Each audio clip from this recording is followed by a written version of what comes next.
بابرکت ثمرات حضرت خلیفۃ المسیح الرابع رحمہ اللہ تعالی فرماتے ہیں،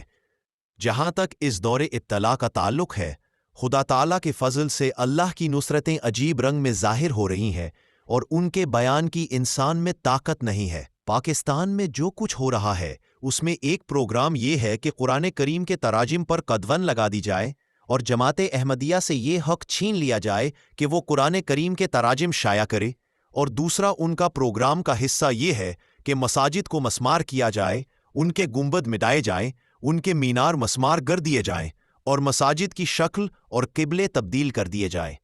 ایک وہ خدمت ہے جو وہاں ہو رہی ہے اور ایک وہ توفیق ہے جو خدا ہمیں یہاں نصیب فرما رہا ہے۔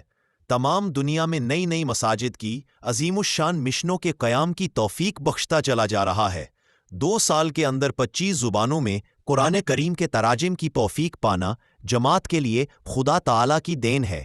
اس کی عطا کے سوا ممکن ہی نہیں تھا۔ خطبہ عید الفطر فرمودہ 9 جون 1986، خطبہ طاہر عیدین، صفحہ 57-58، YouTube channel message of Islam.